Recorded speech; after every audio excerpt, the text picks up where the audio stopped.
नमस्कार, फाइटर समाचार में आपका स्वागत है। पेश आज 9 अप्रैल शाम 4 बजे राजस्थान की खास खबरें। भीलवाड़ा के मेडिसिटी ग्राउंड में पंडित प्रदीप मिश्रा की 7 दिवसीय श्री शिव महापुराण कथा का भव्य शुभारंभ हुआ। कथा के पहले दिन महाराज ने बेटी बचाओ बेटी पढ़ाओ के साथ बहू पढ़ाओ देश बढ़ाओ का आह्वान करते हुए कहा कि शिक्षित बहू ही बच्चों का गौरवशाली इतिहास गढ़ती है। उन्होंने माताओं को जीजाबाई और कौशल्या जैसे संस्कार विकसित करने की प्रेरणा दी। इस आयोजन के लिए 4.5 लाख स्क्वायर फीट में विशाल वाटरप्रूफ डॉम बनाया गया है, जहां करीब 2 लाख श्रद्धालुओं के बैठने की व्यवस्था है। राजस्थान के अलावा गुजरात, मध्य प्रदेश और यूपी जैसे राज्यों से भी बड़ी संख्या में भक्त पहुंचे हैं। भीड़ को देखते हुए प्रशासन ने ट्रैफिक डाइवर्ट कर पार्किंग के विशेष इंतजाम किए हैं। विधायक अशोक कोठारी के अनुसार भक्तों की सुविधा के लिए चिकित्सा और पानी की माकूल व्यवस्था की गई है। कथा में पहले आओ पहले पाओ के आधार पर प्रवेश दिया जा रहा है।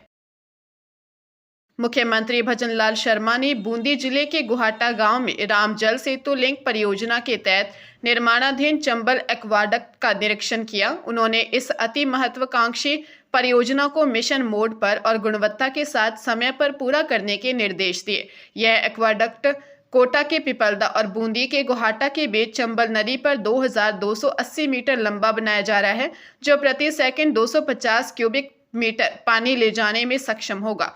परियोजना के पहले चरण से पूर्वी राजस्थान के 17 जिलों की लगभग 3 करोड़ 25 लाख आबादी को पेयजल और सिंचाई के लिए भरपूर पानी मिलेगा। आधुनिक तकनीक से बन रहे इस ढांचे में 8 मीटर चौड़ी सड़क भी होगी, जो क्षेत्र में संपर्क मार्ग को मजबूत करेगी। मुख्यमंत्री ने एक्वाडक्ट पियर का पूजन कर वृक्षारोपण भी किया। इस दौरान जल संसाधन मंत्री सुरेश सिंह रावत सहित वरिष्ठ अधिकारी मौजूद रहे। श्रीगंगानगर जिले के अनूपगढ़ के 71 जीबी स्थित केएस पब्लिक स्कूल में बच्चों के साथ मारपीट के मामले में पुलिस ने आरोपी प्रिंसिपल सुनील बिश्नोई को गिरफ्तार कर लिया है। 11 मार्च को कक्षा 4 के 2 मासूम छात्रों को पाइप से बेरहमी से पीटा गया था, जिसकी जांच डीएसपी प्रशांत कौशिक के नेतृत्व में की गई। जांच के दौरान यह चौंकाने वाला तथ्य सामने आया कि प्रिंसिपल ने केवल 2 नहीं बल्कि 7 से 8 बच्चों के साथ मारपीट की थी। ज्यादातर अभिभावक डर और दबाव के कारण सामने नहीं आए, लेकिन 2 परिवारों की हिम्मत और शिकायत के बाद यह कार्रवाई हुई।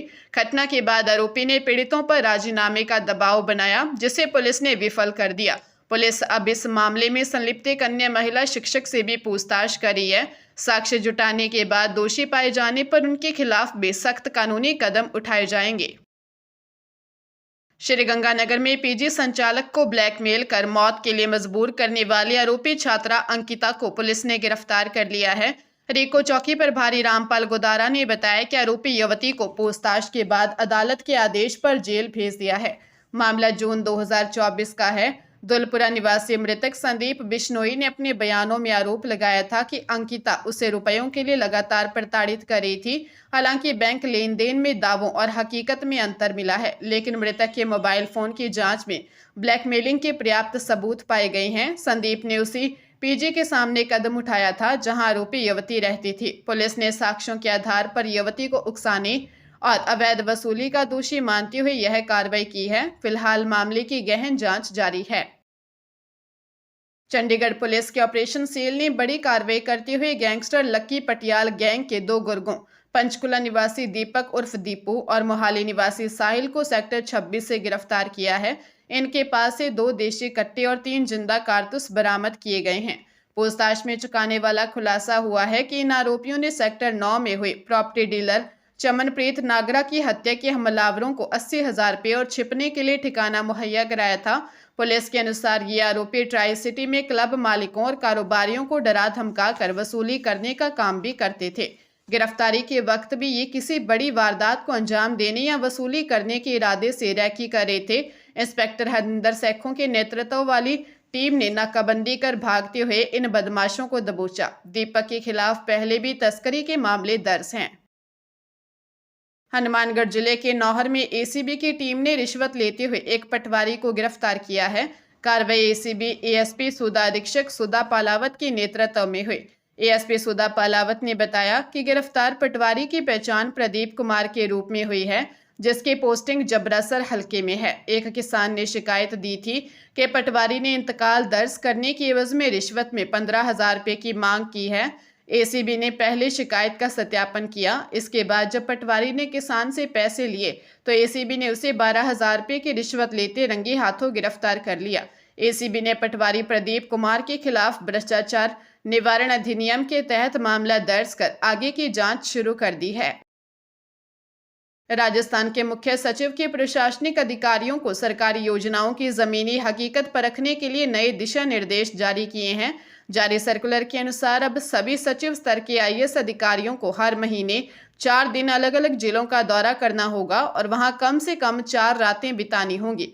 जयपुर जिले को रात्रि विश्राम की अनिवार्यता से मुक्त रखा गया है। प्रभारी सचिवों के लिए भी महीने में 1 दिन अपने प्रभार वाले जिले में प्रवास और रात्रि विश्राम करना अनिवार्य कर दिया गया है।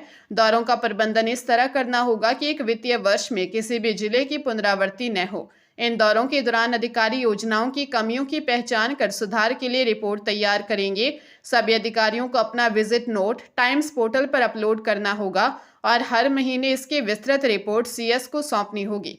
इसका उद्देश्य शासन में पारदर्शिता और सुधार लाना है।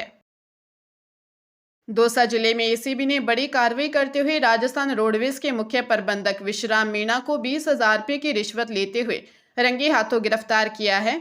एक परिचालक ने एसीबी हेल्पलाइन पर शिकायत दी थी कि उसका मेडिकल अवकाश स्वीकृत करने के बदले डिपो मैनेजर रिश्वत मांग रहा है। परिवादी दिसंबर 2025 में बीमार होने के बाद जनवरी 2026 में ड्यूटी पर लौटा था, लेकिन उसका अवकाश पास करने के नाम पर उसे प्रताड़ित किया जा रहा था।